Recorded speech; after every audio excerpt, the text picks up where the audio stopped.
इस वीडियो में हम बात करेंगे बाजार का एक और स्वरूप एकाधिकार, दैट मीन्स एक धन अधिकार। एकाधिकार बाजार को इंग्लिश में मोनोपोली कहा जाता है। मोनोपोली जो शब्द है वो दो शब्दों से मिलकर बना है, एक है मोनो और एक है पॉली। मोनो शब्द का मतलब होता है सिंगल, मोनो शब्द का मतलब होता है सिंगल यानी कि एक इंडिविजुअल, पर पॉली शब्द का मतलब होता है, पॉली शब्द का मतलब होता है सेलर, सेलर यानी कि सिंगल सेलर। जब किसी बाजार में, जब किसी क्षेत्र में किसी वस्तु का या किसी सेवा का एक ही विक्रेता पाया जाता है, एक ही उत्पादक पाया जाता है, एक ही फर्म पाई जाती है, तो ऐसे बाजार को कहा जाता है एकाधिकार बाजार। ठीक है, तो एकाधिकार बाजार बाजार की वह स्थिति है जिसमें किसी वस्तु या सेवा का केवल एक ही विक्रेता पाया जाता है तथा यहाँ वस्तु का कोई निकट स्थानापन्न नहीं होता। जैसे भारत में रेलवे पर भारत सरकार का एकाधिकार है, अर्थात अगर किसी क्षेत्र में, किसी एरिया में किसी वस्तु या सेवा का केवल एक ही विक्रेता हो, एक ही बेचने वाला हो, तो वह बाजार की अवस्था एकाधिकार बाजार कहलाती है। ओके, और एकाधिकार बाजार में जो एकाधिकारी होगा वो ऐसी वस्तु का विक्रय करेगा जिसकी कोई निकट स्थानापन्न वस्तु, जिसकी कोई निकट स्थानापन्न वस्तु बाजार में उपलब्ध नहीं होगी, जिसकी कोई निकट स्थानापन्न वस्तु बाजार में उपलब्ध नहीं होगी। इसका मतलब है कि वह ऐसी वस्तु को बेचेगा जिससे कोई संबंधित वस्तु आपको उस क्षेत्र में नहीं मिलेगी। ठीक है, स्थानापन्न वस्तुओं को मैं पहले क्लियर करा चुका हूं। स्थानापन्न वस्तुएं वे वस्तु होती हैं जिनका प्रयोग हम एक दूसरे के स्थान पर कर सकते हैं। तो एकाधिकारी एक ऐसी वस्तु को बेचेगा जिससे कोई रिलेटेड वस्तु, जिसकी कोई स्थानापन्न वस्तु बाजार में नहीं मिलेगी। जैसे कि आप लोगों को पता है कि भारत में जो रेलवे है, रेलवे पर भारत सरकार का एकाधिकार है।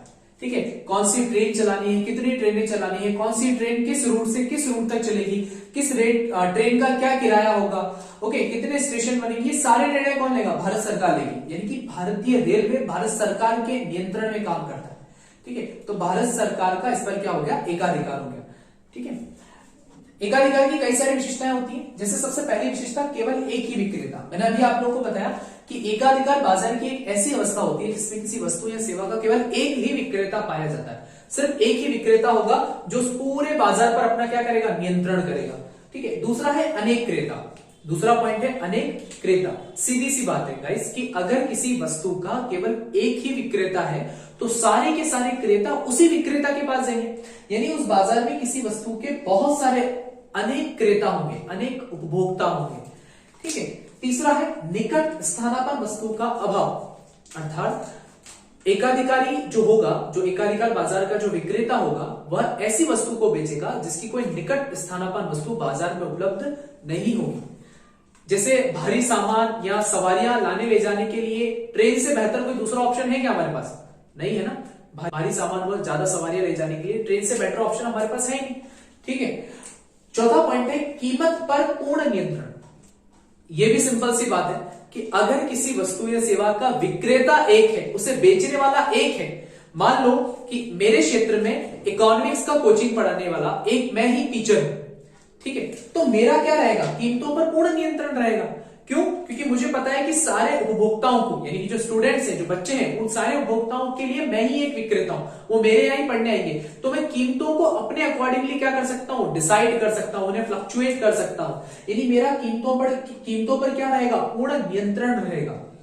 ठीक है, तो एकाधिकार बाजार में जो विक्रेता होता है उसका कीमतों पर पूर्ण नियंत्रण रहता है। और इसकी लास्ट विशेषता है कीमत विभेद। कीमत विभेद को इंग्लिश में प्राइस डिस्क्रिमिनेशन कहा जाता है। यह एक एकाधिकार की विशेषता होती है। कई बार एग्जाम में एक नंबर का क्वेश्चन ये भी पूछ लिया जाता है कि कीमत विभेद किस बाजार की विशेषता है? तो कीमत विभेद एकाधिकार बाजार की विशेषता है। देखो, कीमत विभेद का मतलब क्या होता है पहले तो वो समझो। कीमत विभेद से अभिप्राय विक्रेता की उस प्रक्रिया से है जिसमें विक्रेता अलग अलग क्रेताओं से वस्तुओं की अलग अलग कीमतें वसूल करता है। यानी कि प्रोडक्ट तो एक ही है लेकिन अलग अलग क्रेताओं से अलग अलग कीमतें वसूलेगा। जैसे आप लोगों को मान लो ट्रेन में सफर करना है। ट्रेन में आपको एक एग्जांपल लेते हैं, जैसे दिल्ली से मुंबई जाना, दिल्ली से मुंबई जाना है, तो दिल्ली से मुंबई जाने का किराया आप लोगों के लिए अलग होगा, एक सीनियर सिटीजन है उसके लिए अलग होगा, एक सुपर सीनियर सिटीजन है उसके लिए अलग होगा, एक छोटा सा बच्चा उसके लिए हो सकता है अलग हो, एक हैंडीकेप पर्सन के लिए अलग हो। यानी अलग अलग क्रेताओं से अलग अलग कीमतें वसूल करना, इसी को हम बोलते हैं कीमत विभेद। और ये कहां पाई जाती है? यह विशेषता एकाधिकार बाजार में पाई जाती है। ठीक है, तो ये थी एकाधिकार बाजार की विशेषताएं। अब हम बात करेंगे अपूर्ण प्रतियोगिता बाजार, दैट मीन्स प्रतिस्पर्धा रहित बाजार, मतलब अपूर्ण प्रतियोगिता को प्रतिस्पर्धा रहित बाजार भी कहते हैं। तो आज हम इन्हीं के प्रकार और विशेषताओं की बात करेंगे। अपूर्ण प्रतियोगिता बाजार जो बाजार है वो पूर्ण प्रतियोगिता और एकाधिकार दोनों की कहीं ना कहीं विशेषताओं को प्रदर्शित करता है। और अपूर्ण प्रतियोगिता बाजार के भी 3 प्रकार होते हैं, एक होता है एकाधिकारात्मक, एक होता है अल्पाधिकार और एक होता है द्विधिकार। 3 तरह के बाजार होते हैं, एकाधिकारात्मक, अल्पाधिकार और द्विधिकार। तो सबसे पहले आज हम बात करेंगे एकाधिकारात्मक बाजार की। इससे पहले जो हमने बाजार पढ़ा था वो पढ़ा था हमने एकाधिकार यानी कि मोनोपोली, एकाधिकार। आज हम बात कर रहे हैं एकाधिकारात्मक यानी कि मोनोपोलिस्टिक। ध्यान रखिएगा इस कि एकाधिकार एक अलग बाजार है और एकाधिकारात्मक एक अलग बाजार है। कई बार हम क्या करते हैं कि क्वेश्चन को पढ़ते कंफ्यूज हो जाते हैं। हमसे पूछा होता है एकाधिकार के बारे में, हम इसे समझाकर आ जाते हैं, और कई बार हमें एकाधिकारात्मक पूछा होता है, हम एकाधिकार को बताकर आ जाते हैं। तो जब आप प्रश्न करो तो एकाधिकार और एकाधिकारात्मक को अच्छे से पढ़ लेना। एकाधिकार को इंग्लिश में बोलते हैं मोनोपोली, वहां मोनोपोली लिखा हुआ होगा, और यहां अगर इस प्रकार का क्वेश्चन लिखा होगा मोनोपोलिस्टिक। ओके, तो आज हम बात कर रहे हैं एकाधिकारात्मक की, मोनोपोलिस्टिक मार्केट की।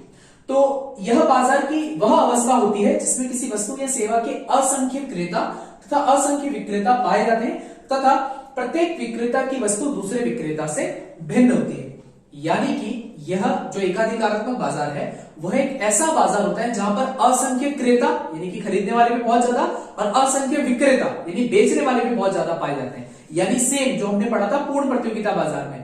परंतु पूर्ण प्रतियोगिता जैसा बाजार रियल लाइफ में नहीं होता, ये मैंने आपको पहले ही वीडियो में बता दिया था। लेकिन जो ये वाला बाजार है एकाधिकारात्मक बाजार, ये बाजार रियल लाइफ में एग्जिस्ट करता है, होता है। ठीक है, जैसे कि जो भी साबुन की कंपनियां हैं, जो भी टूथपेस्ट की कंपनियां हैं, ठीक है, तो ये सारी की सारी एकाधिकारात्मक बाजार में आती है। जैसे अगर हम बात करें टूथपेस्ट की कंपनियों की, तो यहाँ पर टूथपेस्ट की कंपनियों में पेप्सोडेंट, सेवाका, क्लोजअप, कोलगेट, पतंजलि, है ना, ऐसी बहुत सारी जो टूथपेस्ट मिलती है। यानी कि किसी वस्तु के क्या है, असंख्य क्या है, विक्रेता है, और असंख्य विक्रेता है मतलब खरीदने वाले भी हैं।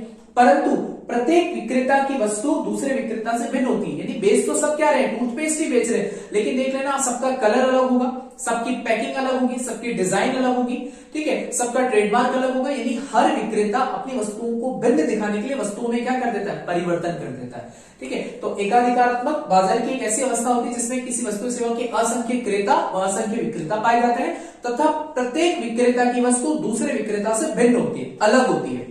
ठीक है, अब हम इसकी विशेषताओं की बात करेंगे। तो सबसे पहली विशेषता जो आपको दिख रही है यह है असंख्य क्रेता व असंख्य विक्रेता। मैंने आप लोगों को अभी थोड़ी देर पहले बताया कि एकाधिकारात्मक बाजार के अंदर किसी वस्तु या सेवा के असंख्य क्रेता व असंख्य विक्रेता पाए जाते हैं। अर्थात यहां वस्तुओं के इतने अधिक क्रेता होते हैं कि कोई भी एक क्रेता अगर उस वस्तु को खरीदे या ना खरीदे उससे कोई फर्क नहीं पड़ेगा बाजार पे। ठीक है, या अगर एक विक्रेता अपनी वस्तु को ना भी बेचे, मान लो कि आज कोई भी कंपनी अगर आज अपना टूथपेस्ट नहीं बेचती तो ग्राहक क्या करेगा, उस कंपनी के प्रोडक्ट को ना यूज करके दूसरे कंपनी के प्रोडक्ट को यूज करेगा, क्योंकि क्रेताओं के पास बहुत ज्यादा ऑप्शन है। ठीक है, तो यहाँ असंख्य क्रेता व असंख्य विक्रेता पाए जाते हैं। दूसरा पॉइंट है वस्तु विभेद। मैंने आप लोगों को अभी बताया कि यहाँ पर हर विक्रेता अपनी वस्तु को भिन्न दिखाने के लिए, हर विक्रेता क्या करेगा, अपनी वस्तु को अलग दिखाने के लिए अपने वस्तु के अंदर परिवर्तन करेगा, कलर अलग रखेगा, टेस्ट अलग रखेगा, पैकिंग अलग करेगा, उसका आकार प्रकार अलग करेगा। ठीक है ना, तो यहाँ पर वस्तुओं में विभेद पाया जाता है। जबकि पूर्ण प्रतियोगिता में हमने क्या पढ़ा था, वहां समरूप वस्तुएं पाई जाती है, मतलब एक जैसी वस्तुएं पाई जाती है। लेकिन यहाँ पर क्या पाई जाती है, वस्तुओं में विभेद पाया जाता है, यानी वस्तु विभेद इस बाजार की विशेषता होती है। ठीक है, तीसरा पॉइंट है फर्मों के प्रवेश व निकासी की स्वतंत्रता। यानी कि यहां पर भी उद्योगों के अंतर्गत फर्मों के प्रवेश की भी स्वतंत्रता होती है और निकासी की भी स्वतंत्रता होती है। मैंने मेरी लास्ट वीडियो में आप लोगों को बताया था कि अगर मान लो एक वस्तु के 5 विक्रेता है, 5 फर्म है, तो इन 5 फर्मों के समूह को क्या बोलते हैं, उद्योग बोलते हैं। तो ऐसे उद्योग में कोई नई फर्म आ सकती है और कोई 2 पुरानी फर्में बाहर जा सकती है। ठीक है, यानी कि फर्मों के प्रवेश व फर्मों की निकासी की यहाँ क्या रहती है, स्वतंत्रता रहती है। ठीक है, अगला पॉइंट है विक्रय लागत। अर्थात अभी हमने थोड़ी देर पहले एक पॉइंट पढ़ा, वस्तु विभेद। अब आप सोच के देखो इतने सारे विक्रेता हैं किसी वस्तु के और हर एक की वस्तु अलग अलग है, तो हर विक्रेता क्या चाहेगा कि मेरा प्रोडक्ट ज्यादा बिके, और वो अपने प्रोडक्ट की सेल्स को बढ़ाने के लिए, अपने विक्रय को बढ़ाने के लिए क्या करेगा, विभिन्न प्रकार की विक्रय लागतें करेगा, एडवर्टाइजमेंट देगा, बड़े बड़े होल्डिंग्स लगवाएगा, ठीक है, न्यूज़पेपर्स में आर्टिकल्स देगा, यानी वो विभिन्न प्रकार से क्या करेगा, अपनी विक्रय लागतें करेगा। लेकिन पूर्ण प्रतियोगिता में क्या था, पूर्ण प्रतियोगिता में वस्तुएं समरूप थी, इसलिए वहां विज्ञापन लागतें नहीं पाई जा रही थी।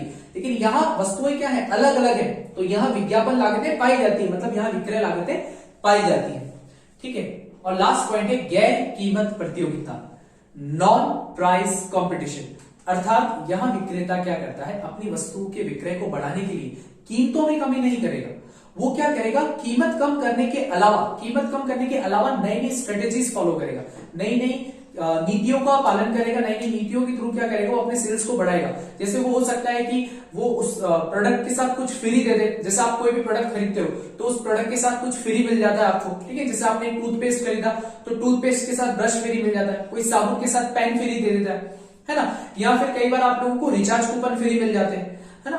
कई बार हमें क्या मिलता है, 20% एक्स्ट्रा, 30% एक्स्ट्रा, ये प्रोडक्ट ऐसा मिल जाता है। तो यहाँ गैर कीमत प्रतियोगिता पाई जाती है, यानी कि यहाँ जो फर्में हैं अपनी वस्तु के विक्रय को बढ़ाने के लिए कीमतों में परिवर्तन ना करके अन्य कारकों में परिवर्तन करती है, कुछ ऐसे आकर्षक ऑफर दे देती है ताकि ग्राहक उसकी तरफ क्या हो सके, आकर्षित हो सके, ठीक है। तो यहाँ गैर कीमत प्रतियोगिता पाई जाती है। और अब हम बात कर रहे हैं अल्पाधिकार की, यानी कि ओलिगोपोली मार्केट, अल्पाधिकार बाजार। अल्पाधिकार शब्द का संधि विच्छेद करोगे तो आपको मिलेगा अल्प धन अधिकार। अल्प धन अधिकार, अल्प का मतलब कुछ और अधिकार यानी कि नियंत्रण। तो जब किसी बाजार में किसी वस्तु या सेवा को बेचने वाले यानी कि विक्रेताओं की संख्या बहुत ही कम होती है, या उस बाजार में कुछ ही विक्रेताओं का अधिकार होता है, तो उसे हम कौन सा बाजार कहते हैं, अल्पाधिकार बाजार। जैसे भारत के अंदर जो टेलीकम्युनिकेशन की जो कंपनीज है, जैसे एयरटेल है, वोडाफोन है, आइडिया है, ठीक है, जियो है, तो ये जब कुछ ही कंपनियां बाजार के अंदर क्या कर रही है, नियंत्रण कर रही हैं, ठीक है, अपना उनका स्वामित्व है, अगर कुछ ही विक्रेताओं का स्वामित्व है, तो यह कौन सा बाजार कहलाता है, अल्पाधिकार बाजार, ठीक है। तो अल्पाधिकार बाजार की ऐसी अवस्था होती है जिसमें किसी वस्तु या सेवा के कुछ ही बड़े बड़े विक्रेता पाए जाते हैं तथा प्रत्येक विक्रेता का बाजार के बहुत बड़े भाग पर क्या रहता है, स्वामित्व रहता है, नियंत्रण रहता है। जैसे आप जियो की सिम है तो जियो की सिम किसी एक व्यक्ति ने थोड़ी, हजारों करोड़ों व्यक्तियों ने क्या कर रखी है, यूज कर रहे हैं, करोड़ों व्यक्ति उसका यूज कर रहे हैं, ठीक है। जैसे वोडाफोन है, अब वोडाफोन और आइडिया तो अभी एक हो गया, वी हो गई है, तो वोडाफोन की जो सिम थी या आइडिया की सिम थी वो करोड़ों लोग यूज कर रहे थे, सेम एयरटेल के साथ है, सेम बीएसएनएल के साथ है। तो जब किसी बाजार में किसी वस्तु या सेवा के अगर कुछ ही विक्रेता पाए जाते हैं तो ऐसे बाजार को हम बोलते हैं अल्पाधिकार बाजार। अब हम इसकी विशेषताओं की बात करेंगे। तो अल्पाधिकार बाजार की पहली विशेषता है कुछ ही बड़े विक्रेता, यानी अल्पाधिकार बाजार में किसी वस्तु या सेवा के कुछ ही बड़े विक्रेता पाए जाते हैं, यानी यहाँ पर विक्रेताओं की संख्या बहुत ही कम होती है, बहुत ही सीमित होती है, ठीक है। परंतु इनका एक बहुत बड़े भाग पर उनका क्या रहता है, पूर्ति पर अपना स्वामित्व रहता है। जैसे जियो जो मार्केट में सप्लाई कर रहा है तो वो बहुत बड़े लेवल पर अपनी सर्विसेज की सप्लाई कर रहा है, एयरटेल बहुत बड़े लेवल पर अपनी सर्विसेज की सप्लाई कर रहा है, ठीक है। ऐसी कार बनाने वाली जो भी कंपनियां हैं जैसे टाटा है, महिंद्रा है, ठीक है, तो ये मारुति है, तो ये बहुत बड़े लेवल पर क्या कर रहे हैं, अपनी वस्तुओं तथा सेवाओं का विक्रय कर रहे हैं, ठीक है ना। जो सीमेंट बनाने वाली कंपनियां हैं, जो स्टील बनाने वाली कंपनियां, वो भी अल्पाधिकार बाजार में ही है, ठीक है। अगला है बाधाएं। अल्पाधिकार बाजार में किसी वस्तु या सेवा का निर्माण जब करती है फर्में, तो जो नई फर्मों के प्रवेश पर प्रतिबंध नहीं है, यहां पर ऐसा रेस्ट्रिक्शन नहीं है कि नई फर्म प्रवेश नहीं कर सकती, परंतु यहां क्या है, नई फर्मों के प्रवेश पर कई सारी बाधाएं उत्पन्न होती हैं, ठीक है। तो यह नई फर्मों के प्रवेश पर कई सारी बाधाएं उत्पन्न होती हैं, जैसे कि विशाल निवेश, उनको निवेश करना पड़ता है, बहुत ह्यूज अमाउंट में उनको इन्वेस्टमेंट करना पड़ता है, यह हर व्यक्ति के लिए मुमकिन नहीं है, ठीक है। अगला है विज्ञापन लागतें। अल्पाधिकार बाजार में भी फर्में क्या करती हैं, अपने वस्तु या सेवा के विक्रय को बढ़ाने के लिए बड़े लेवल पर, लार्ज लेवल पर क्या करती है, वो एडवर्टाइजमेंट एक्सपेंसेस करती है, यानी विज्ञापन लागतें करती हैं, विज्ञापन यानी अपने विक्रय को बढ़ाने के लिए विज्ञापन खर्च उठाती हैं, ठीक है। अगला है परस्पर निर्भरता, ये इंपॉर्टेंट पॉइंट है अल्पाधिकार बाजार का। अल्पाधिकार बाजार में जो भी फर्में है ना, जो भी फर्में वो एक दूसरे पर निर्भर होती है। निर्भर होने का मतलब है एक दूसरे पर डिपेंडेंट है, मतलब कि अगर एक फर्म अपनी व्यापार नीति में कोई भी परिवर्तन करेगी ना, तो दूसरी सारी फर्में क्या करेगी, उसका अनुसरण करके अपने अंदर भी वही परिवर्तन करना स्टार्ट कर देगी। ठीक है, मान लो एक कंपनी ने 3G लॉन्च किया तो दूसरी सारी कंपनियां 3G में आ जाएगी। अब अगर जैसे अब तो 5G आने वाला, तो अगर जो एक कंपनी ने अगर 5G लॉन्च कर दिया तो बाकी सारी कंपनियां क्या करेंगी, 5G लॉन्च कर देगी। ठीक है, तो इस प्रकार से क्या होता है कि अगर एक कंपनी अपनी व्यापार नीति में कोई भी परिवर्तन करेगी तो अन्य सभी फर्में भी क्या करेगी, उसका अनुसरण करके अपने अंदर भी वही परिवर्तन लागू कर देगी, यानी फर्में एक दूसरे पर निर्भर है। ठीक है, अगला है व्यापार गुट। अल्पाधिकार बाजार की एक महत्वपूर्ण विशेषता यह भी है व्यापार गुट। व्यापार गुट का मतलब क्या होता है, समूह बनाना, आपस में मिलना। ठीक है, गुट यानी कि एक होता है समूह। ठीक है, तो यहां फर्में क्या करती हैं, अपने परस्पर यानी अपने मध्य प्रतियोगिता को कम करने के लिए, कंपटीशन को कम करने के लिए क्या करती है, एक ग्रुप में आ जाती है। जैसे वोडाफोन है और आइडिया है, अभी आपने देखा होगा वोडाफोन और आइडिया मर्ज हो चुकी है, एक हो चुकी है, तो इन्होंने क्या बना दिया, व्यापार का एक गुट बना दिया। तो यहां फर्में क्या करती हैं, आपस में गुट बनाकर क्या करती हैं, व्यापार करती हैं। ठीक है, अगला है कीमत परिदृढ़ता। कीमत परिदृढ़ता, कीमत परिदृढ़ता का मतलब यहां पर किससे, कि यहां अगर किसी एक फर्म द्वारा अगर कीमतों को जब कम किया जाता है ना, मान लो कि जियो ने अपने जो डेटा प्लान है वो सस्ते कर दिए, तो बाकी फर्में क्या करेगी, बाकी फर्में भी कीमतों को कम करेगी। ठीक है, मान लो कि सबकी कीमतें 500 रुपए थी 3 महीने की रिचार्ज की, अब अगर जियो ने 400 रुपए कर दिए, एक एग्जांपल ले रहा हूं मैं, तो बाकी सारी फर्में भी क्या करेगी, अपनी कीमतों को कम कर देगी, यानी कीमतें यथास्थिर क्या नहीं, समान रहेगी। और अगर जियो कीमतों को बढ़ाएगा तो बाकी सारी फर्में कीमतों को बढ़ाएगी नहीं, वो स्थिर ही रखेगी, ताकि क्या हो, जियो को लॉस हो या अन्य कंपनी को लॉस हो, और उससे क्या हो, बाकी जो जियो है वो भी अपनी बाद में कीमतें क्या कर दे, कम कर दे। यानी यहाँ अल्टीमेटली कीमतें क्या बनी रहती है, समान बनी रहती है, ज्यादा फ्लक्चुएशंस नहीं आते। इसी को कहते हैं कीमत परिदृढ़ता, और इसी के आधार पर यहाँ किंकित मांग वक्र भी बनता है, जो मैं आपको आगे आने वाले वीडियोस में एक्सप्लेन करूंगा। सो आई होप आपको टॉपिक आज का समझ में आया होगा। बाजार या बाजार के प्रकार से रिलेटेड कोई भी डाउट है आप लोगों का, तो आप मुझे कमेंट कर सकते हैं। और अगर आपको ये वीडियो अच्छे लगते हो तो प्लीज इनको ज्यादा से ज्यादा लोगों को शेयर करें और मेरे चैनल को सब्सक्राइब करें। Thank you.